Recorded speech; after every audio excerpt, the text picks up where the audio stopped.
राधे राधे। आज रविवार है, तारीख आज 18 है। विक्रम संमत 2079। सत संमत 1944।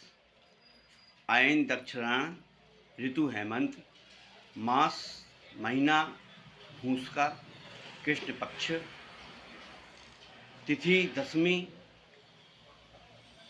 19 दिसंबर प्रातः 3:32 तक। बाद में एकादशी प्रारंभ हो जाएगी। और सूर्यदेव भगवान की पूजा करें, जल चढ़ाएं। जल के अंदर थोड़ा सा गुड़ डाल के सूर्य भगवान पे अर्घ दें, ऊपर हाथ करके। उसकी जो जल गिर रहे हो, उसकी जो किरण है, उस किरण में से भगवान सूर्य देव के दर्शन करें। ओम भास्कराय नमः, इसका उच्चारण करें और अपनी मनोकामना मनी मन में कहते हुए सूर्य भगवान पे जल चढ़ाएं। इससे हार्ट की प्रॉब्लम, बीपी की प्रॉब्लम ये आपकी सही होगी। और सूर्य रविवार सूर्य की गिरह अगर जिस पे हो, वो मंगल, पिता और भाई, इनसे प्रेम बना के रखे। मंगल का मतलब मंगल के दिन धरती को ना खोदे, ना कुछ करे। मंगल के दिन किसी को नहीं सताए, जिसमें भाई और पिता को ना सताए। अगर इन सब चीज़ों से परेशानी से मुक्ति मिलेगी आपको, एकांत में जाएं, जहाँ रास्ता नहीं चल रही हो, वहाँ पे आटे में बूरा मिला के ले जाएं और चैंटियों को चुगाएं। इससे आपको मुक्ति मिलेगी। आपके जाने अनजाने पाप वो नष्ट होंगे। अब छोटी सी वास्तु दे देता हूँ आपको, वास्तु शास्त्र के बारे में। वास्तु शास्त्र में आजकल बहुत से लोग बिस्तर पे खाना खाते हैं, जिस पे शयन करते हैं उस पे खाना खाते हैं। उस पे खाना खाना आप अपने मुकद्दर पर पत्थर मारने के बराबर है। वो कैसे? आप बिस्तर पे सोते हैं, सब काम करते हैं, अशुद्ध रहता है वो। जैसे आप सुबह उठ के पॉटी जाते हैं, नहाते हैं, शरीर के अंदर से गंदगी निकलती है, वो गंदगी बिस्तर पे रहती है। आप झाड़ते हैं, पोंछते हैं, कुछ भी करते हैं, मैं वो शयन कक्ष है। शयन कक्ष में कोई भोजन नहीं करता। जहाँ तक हो सके रसोई में भोजन करें, उससे आपके घर में तरक्की होगी और हर चीज़ में बढ़ोतरी होगी। और उल्टे पलंग पे ना सोएं, जैसे सराहना कहीं है और पैर कहीं करके सो रहे हैं। खरेरी खाट पे ना सों, नहीं तो कहते नहीं है क्या, अबे क्या भाई सोए सोए तू खरेरी खाट पे सो के आया है। उल्टी खाट पे ना सोएं, बिना बिछौना बिछाए खटिया पर ना सोएं।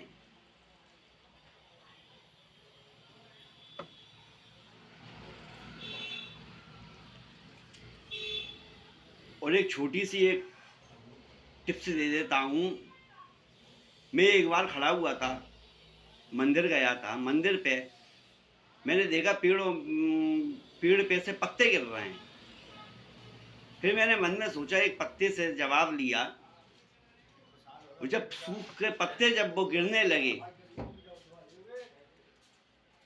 जब उनका वजन नहीं झेला, तो प्यारो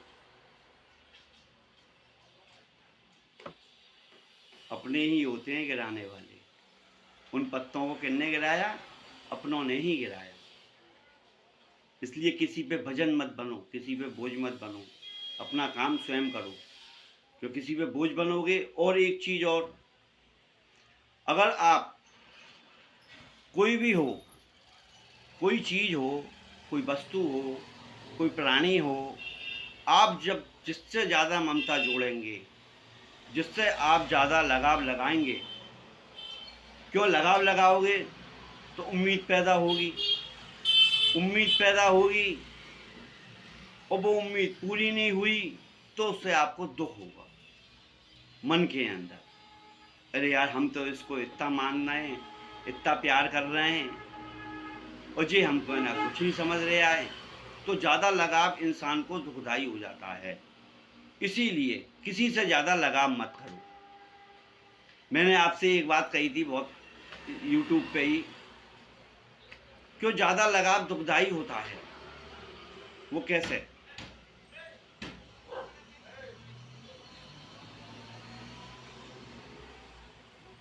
तुम ज़्यादा किसी से भी लगाव लगाओगे वो तुम्हें ठुकराएगा, ये 100% बात है।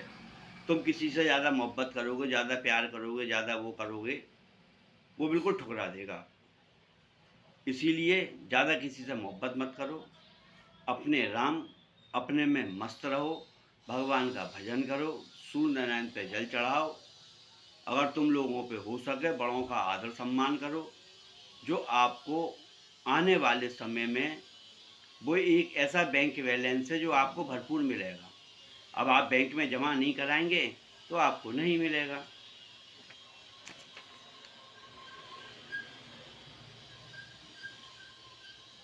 और रविवार के दिन काली मसूर का दान करें।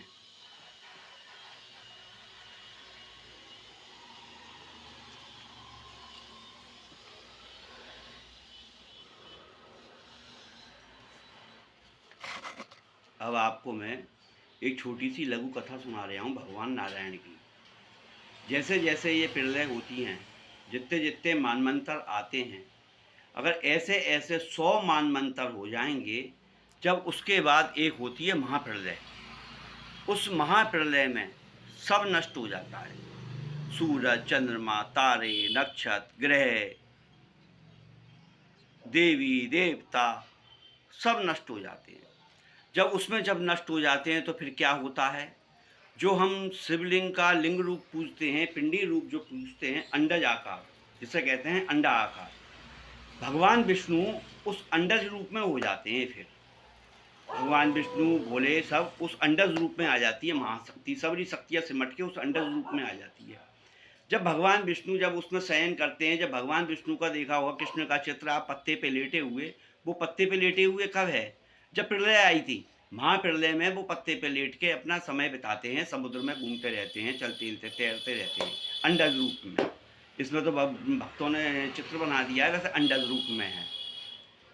जब भगवान विष्णु पैदा होते हैं, जब सोचते हैं ला भाई ला मैं प्रकट होऊँ, तो अब वो धीरे धीरे अपने शरीर का विस्तार बनाते जाते हैं, शीश को उत्पन्न करते हैं, हृदय को उत्पन्न करते हैं, हाथों को उत्पन्न करते हैं, शरीर को उत्पन्न करते हैं। भूख लगती है जब पेट को उत्पन्न करते हैं, फिर सोचते हैं अब मैं डोलूँ फिरूँ चलूँ, फिर वो अपने पैरों को उत्पन्न करते हैं। इसलिए भगवान विष्णु का वास पिंडली में भी होता है।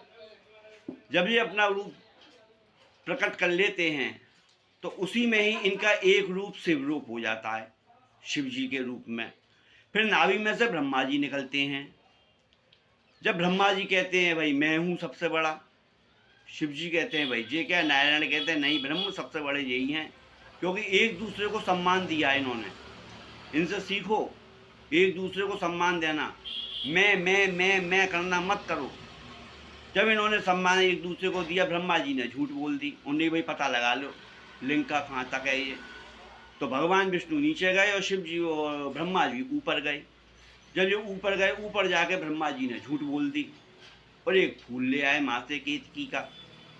तो भोलेनाथ तो सब समझते थे।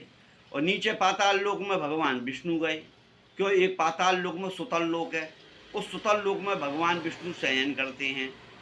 वो पाताल लोक गए, वहाँ तक भी उनका पता नहीं पड़ा लिंग का, ये शिवलिंग या अंडज कहाँ तक जा रहा है ये। जब विष्णु भगवान बोले भाई मुझे तो इसका आद और अंत पता नहीं पड़ा, ब्रह्मा जी ने झूठ बोल दी। तो भगवान भोलेनाथ ने बटक रूप धारण करके महाकाल का, जब हम ब्रह्मा जी का वो शीश काट दिया उन्होंने, वो शीश पुष्कर जी में जाके गिरा, जो केवल इस पूरे पृथ्वी के ऊपर एक ही मंदिर है पुष्कर राज में ब्रह्मा जी का, जहाँ पे माँ ब्रह्मा जी की, माता लक्ष्मी, माता सरस्वती जी की पूजा होती है।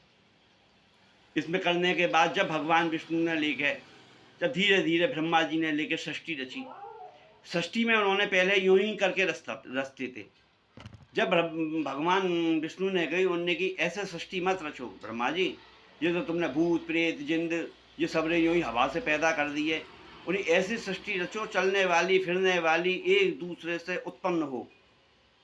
तब ब्रह्मा जी ने लेके फिर ये दोबारा सृष्टि रची है। सृष्टि रचने में जब एक दूसरे का घर्षण होता है, एक दूसरी चीज मिलती है, जब तीसरी चीज पैदा होती है, यही इंसानों में है, यही पशु पक्षियों में है, यही वृक्षों में है। अगर पेड़ अगर एक लगा दोगे वो पेड़ कभी नहीं पनपेगा। आप 2-3 पेड़ हों, अगर पेड़ आपसे अगर 25-50 कदम दूर पे भी है, 100 कदम दूर पे भी है, तो भी वो अपना लिंक बना लेगा। काहे के द्वारा? मक्खियों के द्वारा, मधुमक्खियों के द्वारा, मक्खियों के द्वारा, भंवरों के द्वारा ये लिंक बना लेंगे। तो जब जाके ये फिर सृष्टि की उत्पत्ति हुई, इसमें कोई जात नहीं थी, कोई पात नहीं थी, कोई कुछ नहीं था, ना सूरज थे, ना चंद्रमा थे, ना तारे थे, कुछ नहीं था। जब धीरे धीरे भगवान ने सृष्टि रची है और सब ये फिर बाद में पैदा किए हैं, क्यों जो भी हमारी पुरानी कथाएं हैं, भागवत हैं, दंत कथाएं हैं, ये सिखाती हैं, योनि कहती हैं तुम ऐसा करो, वो ये कहती हैं ऐसा मत करो। अगर तुम ऐसा करोगे तो देखो ये युद्ध हुआ, ये लड़ाइयाँ हुई, ये झगड़े हुए, ये मरा, ऐसी दशा हो जाएगी तुम्हारे संग। इसीलिए टीवी सीरियलों पे भी भाग धार्मिक चीज़ें आती हैं, यूट्यूब पे भी संत लोग कहते हैं तुम कुछ मत मानो, किसी की मत मानो, मगर अपने मन की तो मानो, अपने परमात्मा की तो मानो। जो कोई भी, चाहे बच्चा हो चाहे बड़ा हो, कोई भी तुम्हें कोई शिक्षा दे, उस अच्छी चीज़ को ग्रहण करो और बुरी चीज़ को त्यागो। और एक चीज़ और कहता हूँ प्यारो, चलते चलते इस बात को मन के अंदर गांठ मार के रख लेना, और समय आएगा तो आपको मालूम भी पड़ जाएगी, आप कह दोगे शास्त्री जी सही कह रहे थे। कभी भी आपको कोई गाली दे, गुप्ता दे, आपके बारे में अपशब्द बोले, तो आप कभी रुष्ट मत होना। क्यों? हमारे पापों को केवल 2 जने खाते हैं, या तो एक परमात्मा जो उसको भस्म कर देता है खा के, या हमारे कुछ प्रेमी लोग जो हमको गालियां देते हैं। किसी को भी, बहरहाल मेरा मतलब ये है, कोई गालियां देता है या उसको अपशब्द बोलता है या उसके लिए भला बुरा कहता है, तो इससे आप बहुत खुश होना, भगवान का धन्यवाद देना, उन्हें प्रभु ये मेरे पाप कट रहे हैं, बशर्ते एक चीज़ का ध्यान रखना, वो काम तुमने किया नहीं हो बस। अगर वो आपने काम किया है और वो गाली दे रहा है तो वो आपको सख्त लगेगी, और अगर आपने वो काम नहीं किया है और वो आपको गाली दे रहा है तो प्रभु का साक्षात हाथ जोड़ के धन्यवाद करना, हे प्रभु तू बहुत दयालु है मेरे ऊपर, बहुत कृपालु है मेरे ऊपर। बात अच्छी लगी तो एक बार बोल दो प्यारे, राधे राधे, जय जय श्री राधे। सूर्य भगवान की जय, ओम नमो नारायण हरि की जय। कि सूर्य भगवान ही नारायण हैं और नारायण ही पालनहार हैं, वही सब पालते हैं। और एक बात बता दूं, देखो भोलेनाथ ने कितने जन्म लिए, उन्होंने अपने रुद्रावतारों से जन्म लिए, जैसे शिव जी हुए, वो जैसे कि अपने हनुमान जी हुए हैं, दुर्वासा ऋषि हुए, और ये ऋषि मुनि हुए, और अपने नारायण, अरे अपने नारायण तो स्वयं उतर उतर के आते हैं प्रभु, वो पालनहार हैं। उसको तुम राम रूप में कह दो, कृष्ण रूप में कह दो, हरि रूप में कह दो, कुछ भी रूप में कह दो, मेरा बैठा हुआ प्यारा बंसी वाला, तो कृष्ण रूप में कह दो। जय श्री राधे राधे भक्तजनों, प्रेमी जनों, मित्रजनों, राधे श्याम सीताराम।